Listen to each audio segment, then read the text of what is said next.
Right now on Sports Extra, it's been a better week for the Braves, who picked up a handful of wins against their division rival Phillies. Plus, it's that time of year again. The Hawks are in the play-in tournament this week. Could they make a run? And spring football is also in the books. Our biggest takeaways from Georgia and Georgia Tech. Well, right now, I'm ready to go get in the car and go home and watch the film. We've got a lot of work to do in terms of off season and getting ourselves where we need to be for next year. If they want to have a chance to have a really good or a great football team, right? Then from this point on, everyone will make the commitment and to themselves and each other.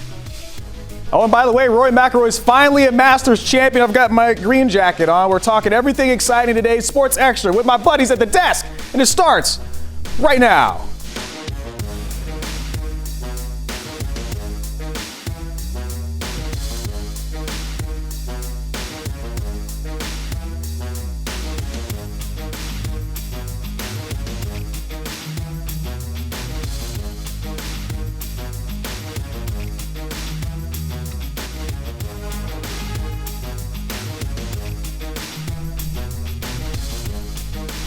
Oh, yes. Welcome into Sports Extra, everybody. I'm Reggie Chatman. I'm clearly not Maria Martin, and it's her birthday today, so she's enjoying a deserved day off, so I'm taking the reins tonight. And believe it or not, it's been a better week for your Atlanta Braves. Let's get right into it, and let me direct your attention to this. The Braves actually went 500 on the week, taking 2 of 3 from Philly before dropping 2 out of 3 versus Tampa. Atlanta is now 4-10 on the year, but of course, still plenty of baseball left to play. So much to talk about on our show today, and we're going to, of course, talk about the Braves, and we've got Jarvis Davis, Matt Stewart, both alongside me. We're going to get right into the business, because here's the deal. I asked them questions, they gave me answers, we all get smarter at the end of the day, and you guys at home get a chance to talk to people on Twitter or at the water cooler, and maybe sound a little bit smarter. Braves, 3 wins this week. Really the question for you, Matt, just to start, is what was the difference after what was such a terrible start of this last week? Seemed to have found some momentum. Well, number one, they weren't playing with a full deck at the start of the season. And number two, they were playing 2 of the best teams in the National League on the road, San Diego and Los Angeles. So I think they made a big difference to get back home.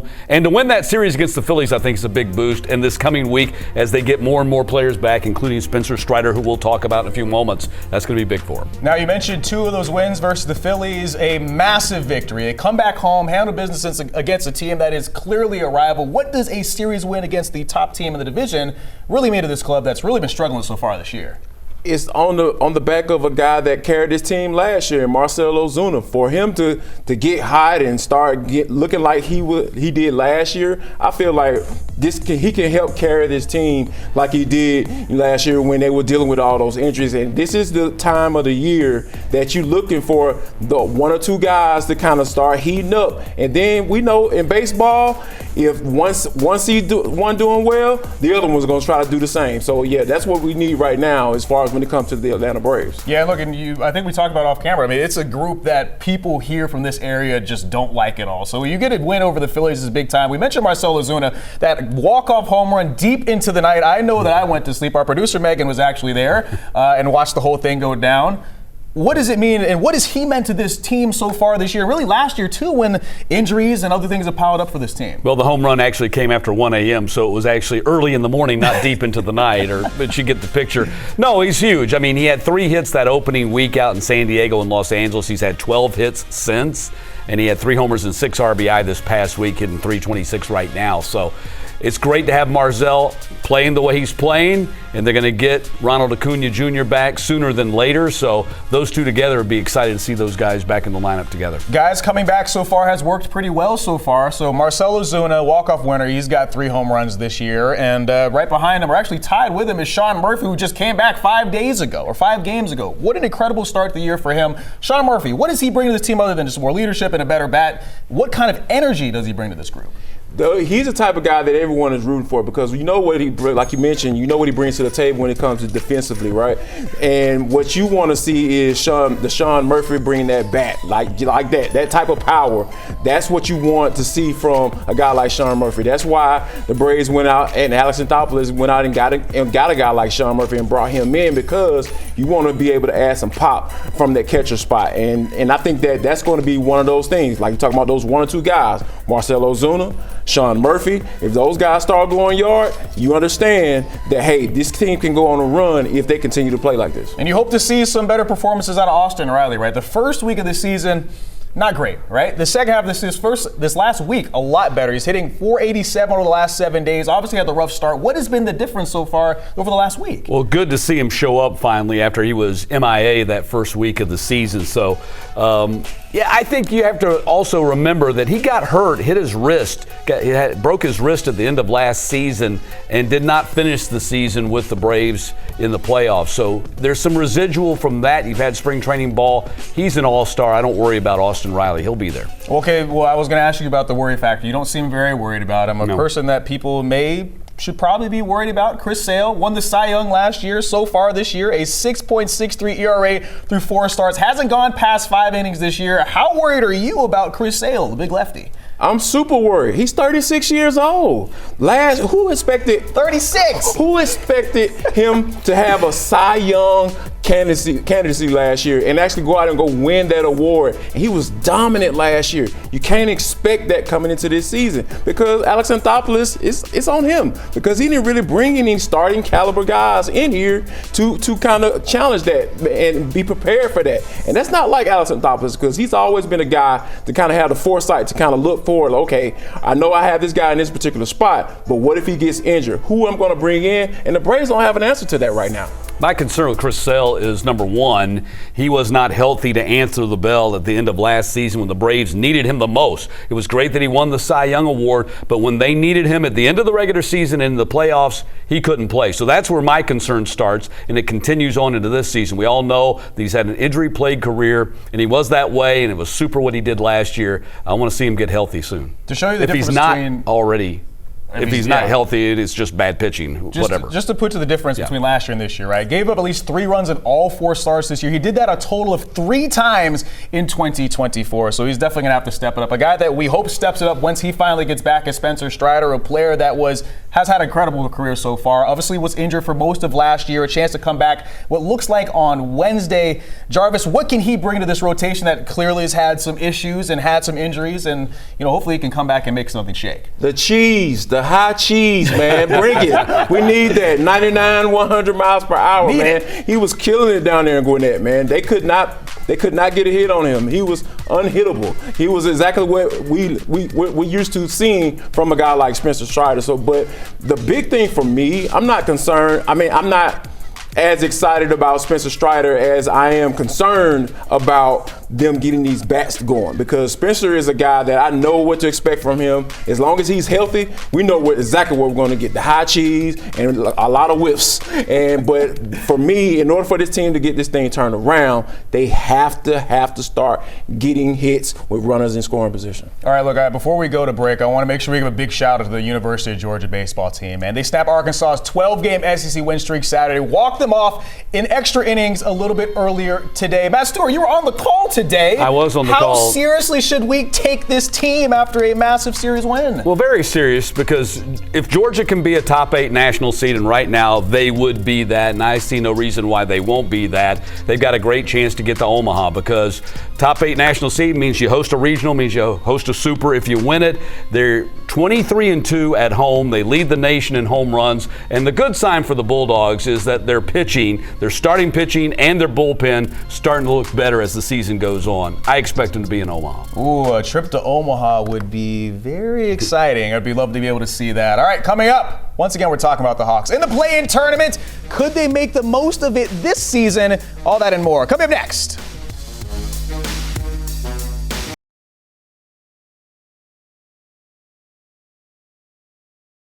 All right, welcome back to Sports Extra, and welcome back to postseason basketball for your Atlanta Hawks. Atlanta closed out the regular season on a win over the Magic behind a triple-double from Keaton Wallace, as the starters on both ends on Sunday definitely sat on down. They'll all be back for the Hawks versus Magic in the play-in tournament that begins on Tuesday. Matt and Jarvis still with me to help to get us ready for game one of what a lot of fans are probably hoping will be a long run through the postseason. Our job is to discuss what it will actually be. Hawks won 2 of 3 games between these two clubs when the starters actually played. Matt, what team should we expect from the Hawks? It's been kind of a roller coaster this season. No doubt. I mean, these are two teams that are 500, so that means half the time they play well enough to win, half the time they don't. I think they hit threes, they close out on threes, they deny passing lanes and driving lanes. They can beat the Magic. I don't see any reason why they can't. Then they play the Celtics, and then you can probably figure out what's going to happen there. And the same thing here. But I look at this, the play-in tournament, I look at it like this. To me, it's kind of like the NCAA tournament, first four when you got the 16 seeds. They get to play each other. Somebody gets to say they won. Yes. And then they play the number one seed and get blown out in the second round. That's what they have in the NBA now. Yeah. I think this is one of those deals where I like the idea of a guy like Zachary Richardson getting that experience in the playoffs, quote unquote, the play-in tournament. And hopefully they are able to get to that space where they're actually playing against the Cleveland Cavaliers. If they don't, they got the Celtics. Yay! How about that for a consolation prize? Exactly. But yeah, I think overall this is all about experience, getting these young guys experience, because Hawks are a young team. Trae Young's been in the league for a while, but they have a very young core, and I think that this is going to be good experience for them. You mentioned Zach. All right, we got to talk about Zach, right? 38 against Brooklyn, had 36 versus Milwaukee last month. A strong finish to the year. They're trying to push the agenda. Is he the Rookie of the Year, Jarvis? He should be. I think he should be he's a strong candidate, because when you talk about 2-time Rookie of the Month, and I think when a guy like Richardson is on, he's efficient as all get out, man. Just look at the numbers. When I think he had 38 the other night and get a career high. He's just a guy that just can go and be efficient.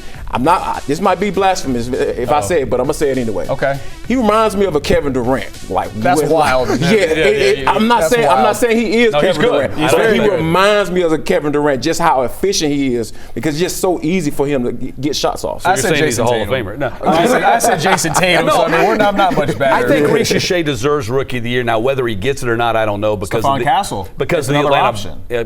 Atlanta bias. And I think the San Antonio Spurs are a sexier team to the national media than the Atlanta Hawks are. Well, and plus you think about it, he won that dunk contest performance was really good. He played a lot of minutes in the Rising Stars game, won the MVP of that. So in the NBA, lots of times it's a situation where guys are just who you see. Yeah. But come on now, we're talking about a team that's actively tanking. Like everybody knows the Spurs are trying to get who, Mr. Flag. So yeah, I like Richardson because he's played more meaningful minutes, and he's had more meaningful, production. And I think that Stephon Castle, you're the starter. We're gonna let you figure it out, and hopefully we lose. Well, I like the way he closed the regular season. He did close the regular season really well. I mean, a guy that's closed a lot of games really well, Trae Young. He's going up for Clutch Player of the Year, most game-winning shots in the league, most clutch assists, overall most assists. Man, is this the best we've seen from good old Trae Young? I mean, maybe statistically, but look, to me it's a team sport, and until the Hawks are legitimately making a push in the Eastern Conference and being a contender in the playoffs, which this year they're not. The play-in's nice, but they're not there. I love Trae Young, and I think he takes a brunt of criticism that he doesn't deserve. I mean, he's not the best defensive player in the world, but there's a lot of players in the league that aren't the best defensive players in the world that get a lot of publicity and pats on the back. So. But I don't. It's hard for me to say that because the team's not going anywhere this year. Well, we'll see what happens once the play-in finally starts. All right, let's switch gears right now as we get to one of the best sporting events on the entire planet. The Masters certainly lived up to the hype all week long, but especially the final couple of holes. They were a whole lot of fun to watch, Jarvis, because it was a little shaky there near the end. Oh yeah, it was definitely shaky, because when you think about him, he and Bryson DeChambeau got tied up at one point, and then DeChambeau started to fall off, and then you had Justin Rose making the push towards the end. It was actually fascinating to watch. Real quick, his legacy. What does this mean for Rory? Yeah, you could see how emotional he was at the end when he won it. It meant that much to him. It was just as big that he won that he didn't lose it, because he's one of the greatest golfers of all time. He's one of the 6 that have ever won the complete career Grand Slam. So that would have been too much of a burden for him to bear had he not won it today after leading going into the final round. Been in this position many times before and hadn't gotten it done. So I'm happy for him that he did, because I didn't want to have him wear that albatross around his neck. Especially if it went as bad as it looked like it could have gone if he didn't get it done there. Whew. All right. Whole lot of fun, especially the spring games over this weekend. Spring's officially in the books for all of our local teams. Our biggest takeaways from between the hedges and out on the flats. We got that after the break. Welcome back to Sports Extra, everybody. Spring football is officially in the books for our area teams. KSU went last week, Georgia State on Friday, then Georgia and Georgia Tech both on Saturday. Let's start with the Dogs. Game not on TV, but the red team beat the black team 34-17, if you care about that sort of thing. The big talking point was the QB play. Gunnar Stockton and Ryan Puglisi both had highs, both had some lows, both had a touchdown pass, both had some interceptions. What do you like about those guys? Is it actually a competition like Kirby wants to make us think it might be? No, I think Gunner's going to be the number one quarterback, and all due respect to Paul Feinbaum, who was on national television on Saturday, saying that Georgia is slipping back because of their quarterback situation. Number one, Georgia's not slipping back, and number two, it's not because of their quarterback situation because they're not slipping back at all. I think Georgia's going to be okay with Gunnar Stockton. I'm a firm believer in Gunnar Stockton. I was a firm believer in him when he took over and played in the Sugar Bowl, the national semifinal. I think Georgia's going to be okay. I will say this, Georgia won't be throwing the ball 88 times or even 44 times, half of the 88, which they did in spring day. They'll get back to the running game, but it's the spring game, and the way the rules are built, your quarterback doesn't get hit, sling the ball.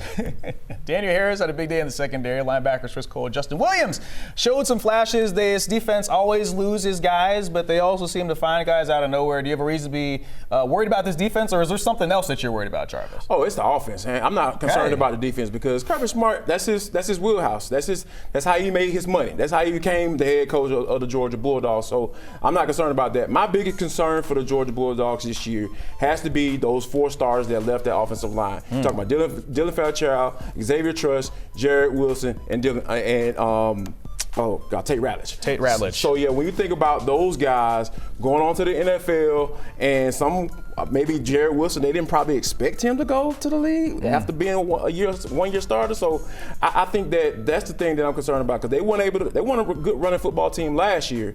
So now you're expecting these new guys to come in and say, hey, we're going to come in here and run the football, and Gunnar Stockton is going to be able to play off of that and make those passes downfield to guys like Kobe Young.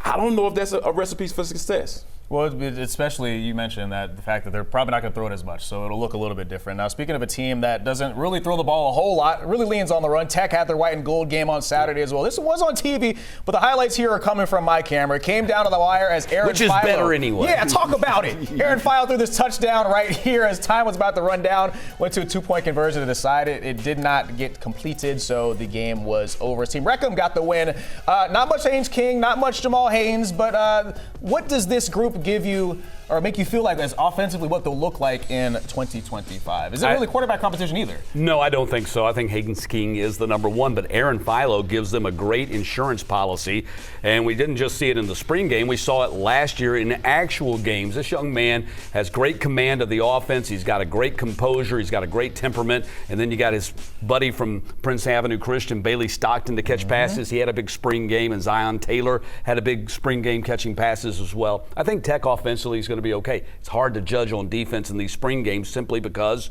they don't want them to play defense in these spring games. They don't want them hitting people. Well, look, the defense is being led by a new man, Blake Gideon, after Tyler Santucci left for the job for the NFL with the Baltimore Ravens. The secondary had a couple of interceptions. Jarvis, what kind of defense what do you want to see from this group heading into this next year? One that can close out games, right? Okay. Because when you think about what this offense does, Buster Faulkner is probably one of my favorite assistants in the entire country because the guy is masterful. That game against the Bulldogs last year to end the season was absolutely amazing. I was there live and in person. It was a beauty to watch. So I'm not concerned on that end. But when you think about having guys that can kind of finish games, the defense has to be able to get stops.